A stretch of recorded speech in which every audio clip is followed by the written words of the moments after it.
ఆశ అనేది మనిషిని గొప్పవాడిగా చేస్తుంది. అదే సమయంలో ఆశ హద్దు మీరితే నేరస్తుని చేస్తుంది. పూర్వం ఎవరైనా అడవిలో ఒంటరిగా వెళ్తుంటే దొంగలొచ్చి వారిని బెదిరించి ఆ డబ్బులు పట్టుకుపోయేవారు. ఇళ్లలో దొంగలు పడి డబ్బు దోచుకునేవారు. ఎన్ని సంవత్సరాలు గడిచినా డబ్బు దోచుకోవడం అనేది మారలేదు. పద్ధతులు వేరుగాని చేసే పనైతే ఒకటే. అధికారంలోకి వచ్చిన తర్వాత ప్రజల నుంచి ఎలా డబ్బు దోచుకోవాలో ఆలోచించడం రోజు రోజుకు పెరుగుతుంది. అప్పట్లో రూపాయి విలువ ఎక్కువగా ఉండేది. కానీ కొన్ని పరిస్థితులను చూస్తుంటే రూపాయి విలువ పూర్తిగా పడిపోయింది అనిపిస్తుంది. అంటే రోజు రోజుకి డబ్బు దోచుకోవడం అనేది పెరిగిపోయింది.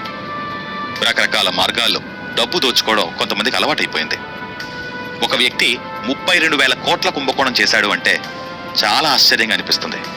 ఆ కుంభకోణంలో అతనొక్కడే కాదు, చాలా మంది అధికారులు ఉన్నారని తెలిస్తే ఇంకా ఆశ్చర్యంగా అనిపిస్తుంది.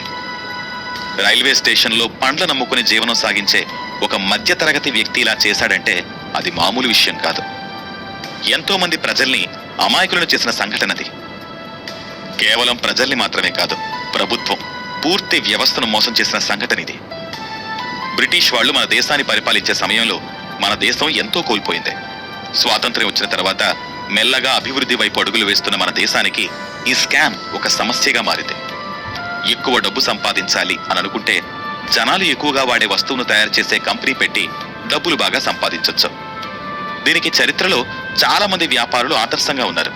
కానీ తక్కువ టైంలో ఎక్కువ డబ్బులు సంపాదించి ఎక్కువ విలాసాలను అనుభవించాలంటే జనాలు ఎక్కువగా వాడే వస్తువును నకిలీ చేయాలి. అప్పుడు ఇంకా ఎక్కువ డబ్బు సంపాదించొచ్చు అని నమ్మి కుంభకోణం చేసిన వ్యక్తితనం. అప్పటికే కొన్ని స్కాముల ద్వారా ప్రభుత్వం చాలా నష్టపోయింది.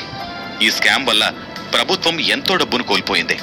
ఇదంతా చేసింది ముఖ్యంగా ఒక వ్యక్తి మాత్రమే. అతని అబ్దుల్ కరీం తెల్గి. ఇతను మన దేశంలో పుట్టి ఈ స్కామ్ చేశాడు. ఇతను చేసిన స్కామ్ జైల్లో నేర్చుకున్నాడు అంటే అది ఇంకా ఆశ్చర్యంగా అనిపిస్తుంది. అబ్దుల్ కరీం తెల్గి చేసిన ఈ స్కామ్ లో ఎంతో మంది ఉన్నారు.